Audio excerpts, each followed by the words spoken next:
why should Christians or Muslims get involved? And there are different answers from different communities. So we've tried to look at, well, here's, from the Christian perspective, here's some of the reasons, and we can turn to the example of Jesus to say why we should get involved. We looked at, for Muslims, what are some of the reasons why you should get involved? We also explored with the people here, what are some of the practical objections? And then to give some solutions to those. So some very practical ideas. Here's the way you can actually get young people together. And then also to say, here's one or two activities that you can do, one or two ways that you can actually go about making this happen. We started doing this back in 1999, when people were going, oh, that's interesting, but does it really matter? Well, of course, sadly, since then, we've had September the 11th, 7th of July, other events where people are now saying, gosh, this matters. But I've always been convinced it matters. Why does it matter? Because actually, first, as a Christian, I think it's what God wants us to do. You know, he wants us to be peacemakers. He wants us to love our neighbours. I actually think it's what God wants us to do. I think it's very good for our society. When I look at Birmingham, when I look at other cities, I have to think, what kind of society do I want my children, my grandchildren to live in? Do I want it a society where different faith communities stare at each other, ignore each other, are antagonistic, or one where communities can be confident who they are, but are able to meet, engage, build friendships? And that's the kind of vision of society that I have. But I also think there are some Christians they just don't know how to talk about their faith to someone of another faith.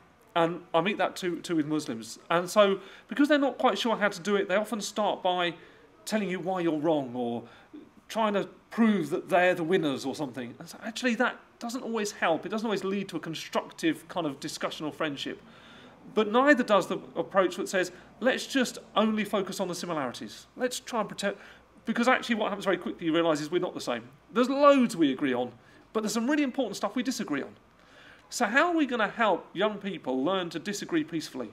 How do we get them to that point of saying, I fundamentally disagree with you, let's go bowling? But also those who find themselves in schools where every RE lesson's an interfaith dialogue meeting. Who's equipping them to say, here's how to have those discussions, here's how to create that?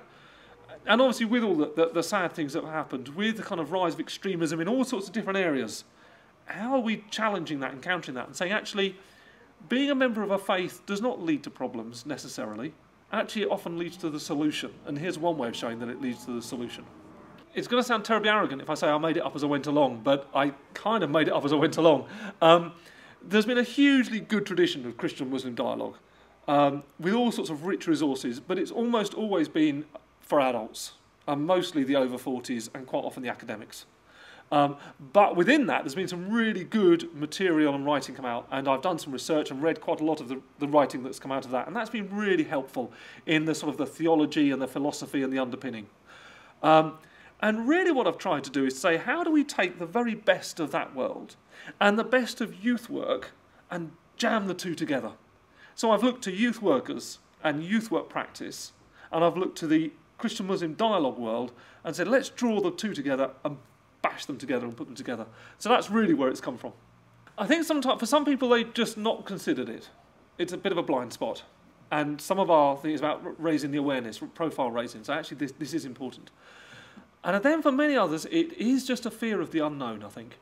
We just don't know how to go about doing this. It just seems such a huge area. Once you open the lid, you see all the people present all these problems, and perhaps it's easier just to put the lid back down and put it away. And the one or two who have tried have found that some people have said, yes, that's interesting. Someone else has raised an objection. They can't find who's the equivalent person in the Muslim community or the Christian community. I don't know how they work, because the two communities work really quite differently. Partly you're working with teenagers who some want to sit in long meetings, but most, in my experience, don't want to. And I'm aware that actually a lot of teenagers, if you say, do you want to come along to Christian-Muslim Dialogue Day, are probably going to say, not sure I do. Some will. So I'm very realistic that actually for some, when you say we're going mountain biking, do you want to come? And you will be meeting others when you're there, and it will have this. We're very upfront about what we do. We never hide it. But I know that they'll say, mountain biking? Great! But what I always find is they do the mountain biking, then they chat to the others because we have structured discussion, and then they get excited by it. And at the end of the day, they're saying, when's the next one? But actually, you need the hook. It needs to be relevant. And a lot of Christians, a lot of teenagers, Christians or Muslims, have busy lives. There's a lot going on. And we are potentially just one more voice, one more event in a very crowded world. And we've got to really think seriously, how are we engaging with teenagers as teenagers, not as just small adults? Helping kind of them get to the point of participating is a really big issue. And one of the things we say to people is you need to have a really clear, in your mind, a clear understanding of why you're doing this. And there are different views within the interfaith world. So I would say to anyone, you need to wrestle for yourself, why are you doing this? I've got my reasons, and you may agree with my reasons, and I've talked about those in terms of copying the example of Jesus and why we should do that and being good for society. That's where I'm coming from. And we're saying that at a dialogue day, you will talk about your faith, you will listen to someone else's faith. This is not the point of doing conversion. If you want to do evangelism, fine, do it tomorrow, and we'll come and listen to you tomorrow. But at this event, we're doing this. And I'll make sure everyone really understands that. And then that kind of finding the young people, we found that because of the way the communities operate differently, we'll find Christians through church youth groups. A lot of churches will have a youth group. Mosques tend not to have youth groups in the same kind of way.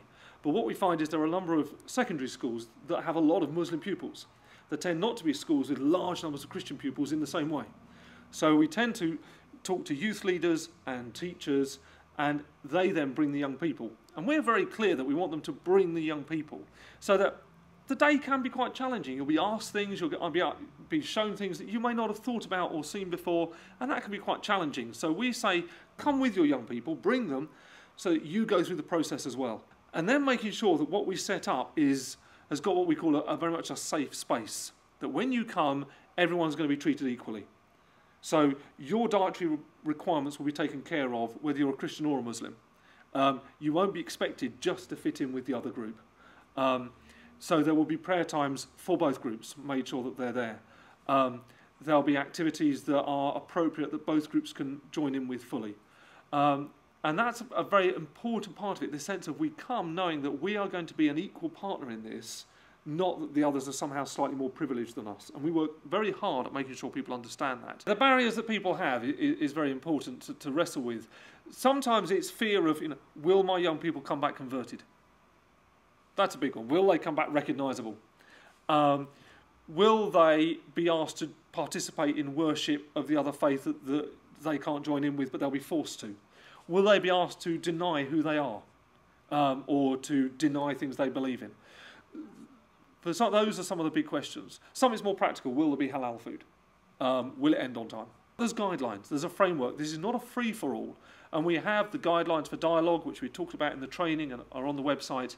And that's the framework. That's, if you like, the boundary fence. This isn't just a free-for-all, slag off everybody and persuade everybody. And you will not be asked to deny yourself at all. You will not be asked to deny that you believe that Jesus is the Son of God, or that you believe that the Prophet Muhammad is the Prophet of Allah. You come and tell us why you believe that's true. And we certainly won't make anyone participate in anything that they feel uncomfortable with. We don't do shared prayer. We might have Christians praying in this room and Muslims praying in this room. We might have a time of silence together, or a time of reflection, but we wouldn't do anything that made either a Christian or a Muslim feel awkward. And part of the way to make sure that happens is we have Christians and Muslims planning and leading the event, so that we make sure we've got that kind of check that people aren't going to be asked to do things. And then we make sure we've got the practicalities right. We have halal meat. We have vegetarian. We also have non-halal meat for those who think, actually, I don't think I should be eating halal food, because that is an issue for some people. We think about, actually, this one is going to be just boys or just girls. We need to do a single-sex day event.